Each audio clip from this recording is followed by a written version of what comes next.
Hola, ¿qué tal? Estamos entrevistando a Ernesto Villanueva, doctor en Derecho y doctor en Ciencias de la Información, además de colaborador de la revista Proceso. Bienvenido. Hola, ¿cómo estás? Hola, muy bien, Rosalía, a tus órdenes.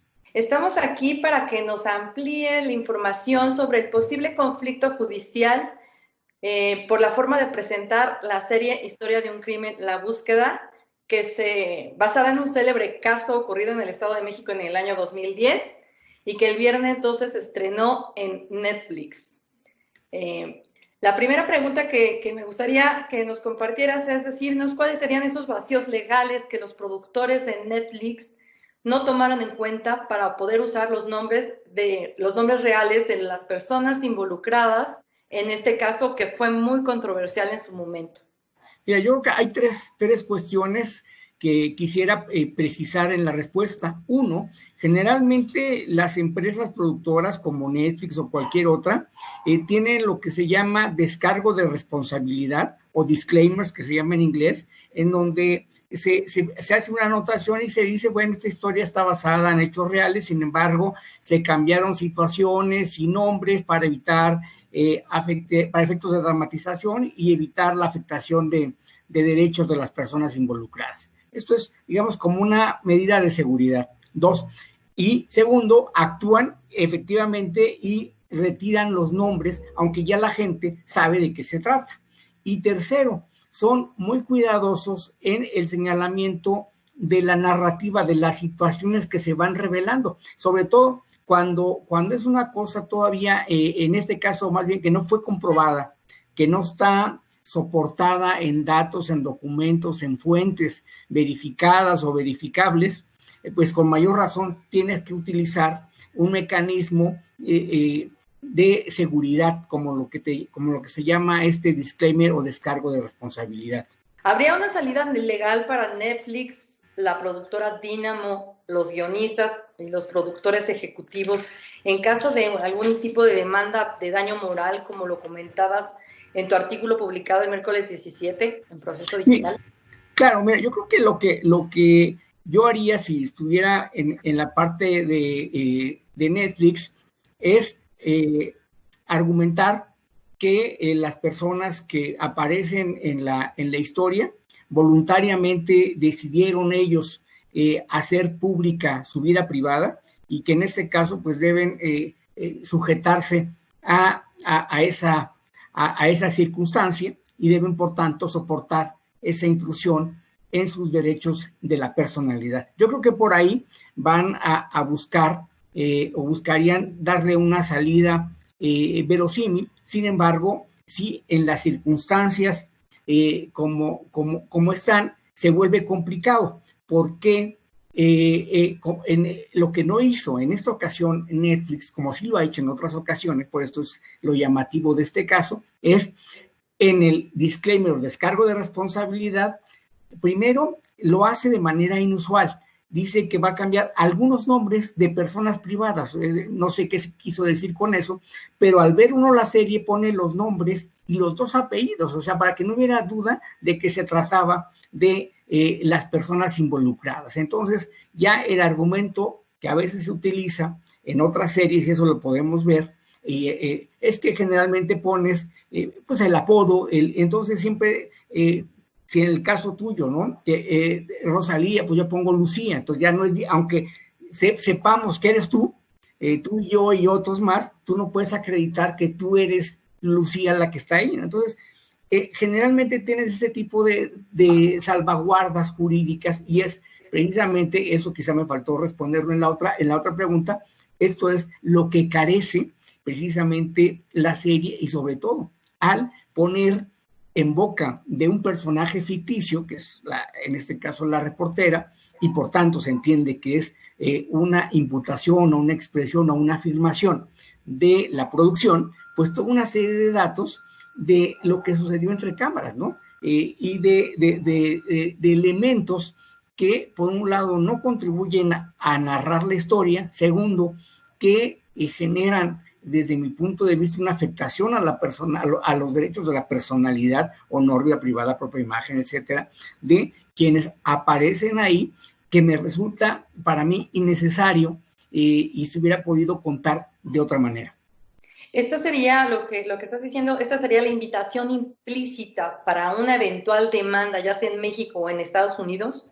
Sí, claro, o sea, invitación implícita lo puse, digamos, utilizando la expresión de que es la primera ocasión en que veo yo una cosa de esta naturaleza. Generalmente he estado de alguna manera relacionado con estos temas y pues una primera medida es proteger de entrada y tomar las debidas precauciones por cualquier cosa, pero al no tomarlas, pues evidentemente por eso puse yo una invitación implícita de decir, bueno, pues a ver, aquí lo digo con todos sus nombres y apellidos, y no me refiero yo a los servidores públicos, porque que si bien ellos tienen la obligación de soportar una mayor intrusión que un particular, también tienen derechos de la personalidad, pero como señalo yo en el texto, por razones políticas no creo que hagan absolutamente nada,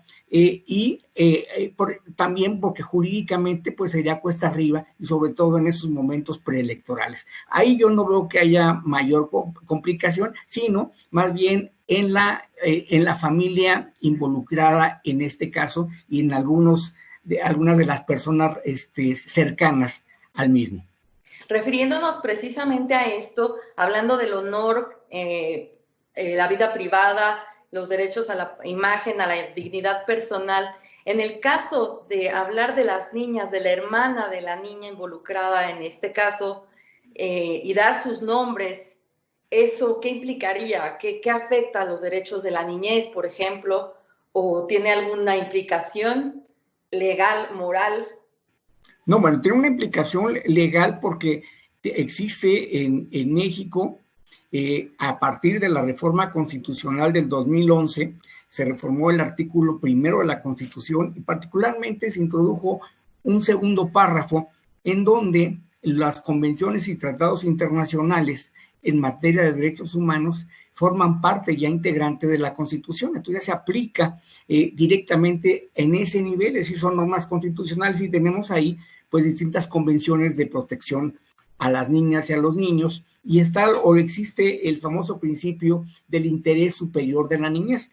Por tal razón, los derechos de la personalidad, es decir, honor, vida privada, propia imagen, dignidad personal, en el caso de los niños y de las niñas, pues tiene una mayor relevancia y eso es bastante cuidado, debe ser bastante cuidado. Y la propia Constitución dice que se debe atender a la norma que mejor beneficie, en este caso, pues a estas personas, ¿no? A la niña fallecida, que a pesar de que ha perdido la vida, pues tienen sus padres la posibilidad de preservar su honor, su imagen, su vida privada. Y de la otra niña que hasta en este momento, al momento que hizo la producción, era menor de edad, pues también está en este caso y lo puede hacer también ejercer y reivindicar ese honor. Ahí siento que es primero la parte más sensible en el caso de un eventual proceso judicial por afectar lo que en la Ciudad de México llamamos patrimonio moral, pero yo le pongo daño moral porque es la expresión que generalmente se utiliza y la gente lo entiende mal, ¿no? Para no entrar en confusiones. ¿Pasaría lo mismo en el caso de la vida privada de la madre y del padre, que también ahí en la serie se expone con alguna carga, algún contenido, por ejemplo, misógino, se podría decir, en el caso de infidelidad por parte de la madre o casos de algunos eventuales posibles delitos por parte del padre que no son comprobables? Pues claro, mira, tú lo dices y lo señalas muy bien en tu pregunta. Efectivamente, al incorporar elementos de la vida privada, de conductas de la vida privada, que pueden ser, como todo, opinables y cuestionables, pero que no forman parte de la historia, nos deja entrever, pues, de ahí, de alguna manera, pues, una carga misógina por parte, pues, presuntamente del Procurador General de Justicia, y donde tiene ya, pues, cierta animadversión inicial, y la coloca todo el tratamiento, pues, a la madre, pues, en una situación desafortunada, generándole, desde mi punto de vista, pues un agravio, una afectación a sus derechos de la persona, es decir, a su vida privada, a su honor, a su dignidad personal, a su integridad, a su salud mental incluso. Entonces yo creo que esto es grave.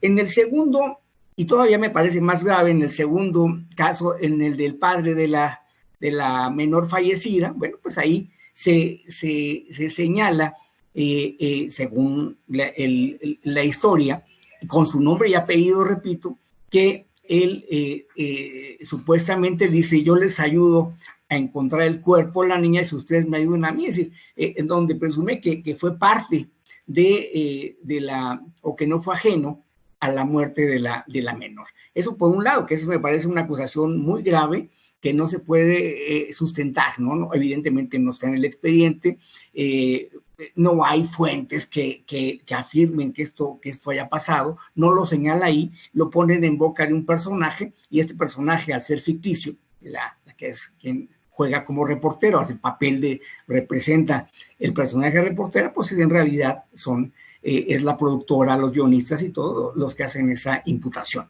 Y además, el tratamiento del padre del abuelo de la menor, de una serie de eventuales delitos o ilícitos, tráfico de influencias, en fin, todo el tratamiento, pues figura de ser personas que son contrarias a la ética personal, a la ética pública, y son, digamos, retratadas, dejando un mensaje de afectación, sin duda, a sus derechos de la personalidad.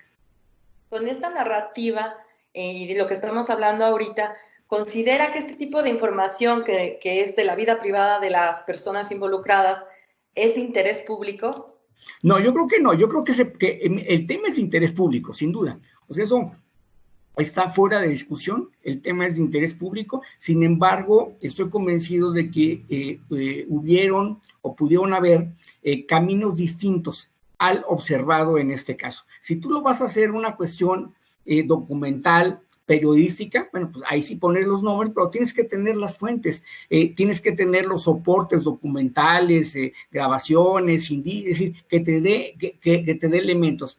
Y si vas a hacer una versión libre, bueno, pues omites los nombres y ahí sí te puedes tener una licencia porque juegas con elementos de verdad y algunos elementos de conjeturas, pero al tener, regreso al principio, el disclaimer o descargo de responsabilidad, pues no pongo yo los nombres. Entonces, aquí no se hace una cosa ni se hace otra, ¿no? Hay una confusión. Entonces, ni es una cuestión totalmente de ficción, porque ponen nombres y apellidos, ni tampoco es un documental, porque lo que se imputa o lo que se señala, que son además cuestiones de delitos, y por otro lado, afectaciones que no son delitos, pero que son, digamos, afectaciones al honor, vida privada, propia imagen, dignidad personal, etcétera, que son innecesarias para el desarrollo y contar la historia, que se aleja. Y eso me parece que no es de interés público, ni le abona ni le aporta nada al tema, y tú como periodista profesional, pues tienes claro que eso pudo haberse suprimido o haberse tratado de una manera distinta. Si no es ficción y tampoco es un documental, entonces, ¿cómo podríamos...? Pues es que ese es el tema. Por eso yo cuando lo vi, obviamente yo no me dedico a cuestiones de espectáculos ni nada. Yo supongo que cuando dijeron, bueno, pues va a hablar sobre ya está aquí incursionando en no, pero yo lo vi el tema desde un punto de vista legal, que es el que yo generalmente abordo, y me llamó la atención porque rompe, digamos, los esquemas habituales en estos casos tan controversiales que Netflix, bueno, pues ha hecho, y además muy bien, denuncias. Por ejemplo, ha habido documentales muy buenos sobre el tema en Ucrania, sobre la libertad y todo, pues un documental muy bien hecho, muy bien planteado y todo, o cuestiones también en el caso, por ejemplo, de la serie de Colosio, donde hay elementos que se sostienen, se van sosteniendo, y evidentemente no hubo ningún problema y sí abona. Pero en este caso,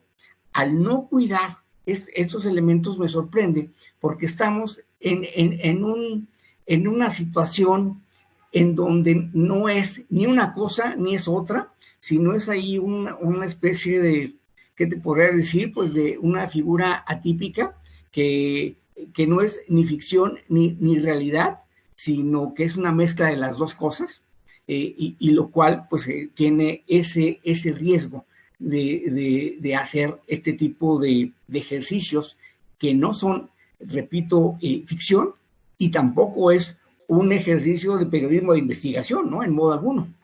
Estricto, ¿no? Exacto, claro.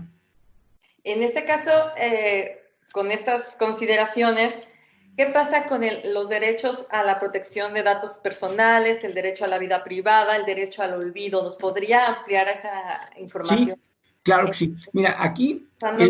en este ejemplo. Sí, por supuesto. Mira, cuando en el derecho a la vida privada, digamos que es como si fuera, para que la audiencia nos entienda bien, el derecho a la vida privada es como si fuera una naranja, por llamarlo así.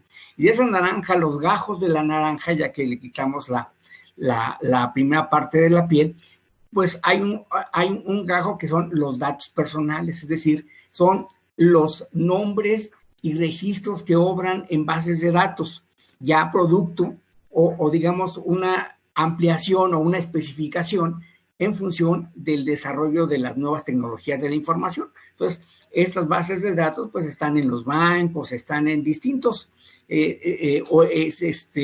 organizaciones, tanto públicas como privadas, en donde tienen una finalidad. Está expresamente ahí la famosa finalidad de los avisos de privacidad, ¿no? Es decir, ¿para qué la quiero? ¿Cómo la voy a tratar? ¿A qué me comprometo? Y donde no la voy a utilizar para propósitos ajenos a los que fueron creados. Entonces, aquí, digamos, no aplica propiamente esa expresión de datos personales, pero también dentro de la vida privada hay otro bajo que es el derecho a la propia imagen. El derecho a la propia imagen, pues es una parte, en este caso, de la vida privada, que es cómo tu propia expresión, tus propios gestos, tu propia conducta se está manejando en el ámbito del audiovisual, ¿no? Particularmente el asunto visual, y también es un aspecto de la vida privada que ha tenido una gran relevancia, por eso ya ha tenido hasta incluso su propio desarrollo conceptual. El derecho al olvido, que es un tema muy importante, el que tú señalas, es precisamente la prerrogativa que tiene toda persona para que los elementos de su vida que no son actuales no tengan un impacto en su vida presente, ¿no? Algo que sucedió hace años y que alguien que como llamamos, lo googlea o lo busca valga la redundancia, en un buscador, pues aparece y este fue donde surgió este derecho al olvido en España, en un famoso caso, el caso Costeja. El señor Costeja, pues al poner ahí en el buscador, aparecía como una persona morosa, una persona que pues no cumplía con sus obligaciones, y entonces pues eso le generaba ya un estigma que lo iba arrastrando al transcurso del tiempo, a pesar de que eso ya había sucedido y que ya se había resuelto. Entonces ahí él interpuso pues una demanda, esa demanda que llegó al órgano en materia de datos personales, que a lo más cercano a lo que tenía, hizo una consulta al Tribunal Europeo, el Tribunal Europeo le dio su opinión y finalmente se generó ahí un primer precedente en donde se creó pues el famoso derecho al olvido que hoy en día con ese antecedente español pues ya lo ha adoptado la Unión Europea con algunos puntos que son cuestionables, que quizás no sea el caso señalar, pero que tienen que ver con la desindexación en los motores de búsqueda de las personas cuando son asuntos que ya no son de interés público o que ya fueron resueltos por una autoridad responsable de manera definitiva, es decir, inapelable. Finalmente. Y señalar que en el caso de México, este es un tema que apenas está entrando a debate. Todavía no hay una claridad del alcance del derecho a la vida privada, de cómo regularlo. Hay, digamos, inquietudes que se van dando e intentos de utilizar en el caso de los medios, incluyendo Proceso, pues invocando algunos artículos de leyes extranjeras pues, que no son aplicables o argumentaciones que pudieran ser atendibles, pero que no tienen un fundamento legal, pero que están siendo parte del debate y que más temprano que tarde van a tener una expresión jurídica. Finalmente, ¿cuál sería su recomendación para el tratamiento jurídico, legal y con el derecho a la información de este tipo de casos para llevarlos a plataformas digitales o series? Bueno, yo creo que aquí el punto tenemos que primero definir qué es lo que queremos hacer. Si queremos hacer una serie de ficción o si queremos hacer un documental. Bueno, si queremos hacer una serie de ficción, ahí sí podemos tener licencias, digamos, libres y amplias y poder incorporar conjeturas, porque vamos a utilizar nombres imaginarios, aunque la sociedad ya no tiene que esforzarse mucho para saber de qué se trata, pues sí puede tener uno esa posibilidad de asegurarse en buena medida de ganar, si es que hubiese alguna demanda por afectación al patrimonio moral o daño moral, como se le conoce. Yo creo que eso es lo que yo aconsejaría si estuviera en ese caso. Si por el contrario queremos hacer un documental que supone un trabajo de investigación, como así se hace también o se ha hecho, bueno, ahí sí ponemos todos los datos concretos, pero somos muy cuidadosos en lo que se afirma, y todo lo que se afirma, pues lo tenemos ya sea con fuentes, con documentos, con fuentes que nos dieron esa información, para tenerlo todo sustentado y soportado en el caso de que hubiese algún problema, y hasta ahorita no ha habido, en el caso de Netflix ni de ninguna empresa, por lo menos en el caso mexicano, de una demanda, y precisamente yo creo que ese es el punto, ¿no? Tener claro qué es lo que vamos a hacer. Pero aquí, al no hacer ni una cosa ni otra, o al contrario, utilizar la parte del periodismo de documental que se utiliza en esta serie, pero al mismo tiempo hacerlo ficción, pues genera un gran problema desde la perspectiva jurídica para la protección finalmente pues de quienes llevaron a cabo esta producción. ¿Quisiera agregarnos algo? Bueno, yo creo que esto es un primer precedente, que no hay antecedentes en la historia contemporánea de este país, algo novedoso. Evidentemente aquí alguien podría decir, bueno, es que Netflix no está regulando el Internet, pero aquí se aplica finalmente las leyes que en general no establecen por qué medio, sino estamos hablando claramente de los derechos que están siendo afectados y que ya señalé en el artículo 1 de la Constitución, y que incluyen las convenciones y tratados, y que además ya en casos de manera reciente, el más célebre, el caso de Ulrich Richter contra Google, pues ya un tribunal mexicano aceptó la competencia de los juzgadores mexicanos para conocer de estos casos, con el tema adicional de que en el caso de Netflix pues tiene ya una relación comercial con suscriptores mexicanos, ya paga impuestos en México, es decir, ya su relación está mucho más anclada desde el punto de vista legal que lo que pudieran ser otras plataformas digitales. Muchísimas gracias. Le agradecemos al doctor Ernesto Villanueva que nos aclare estos vacíos legales acerca de la serie de Netflix, Historia de un crimen, la búsqueda. Muchísimas gracias por el tiempo y quedamos pendientes. Claro que sí, gracias a ti, Rosalía. Hasta luego. Hasta luego.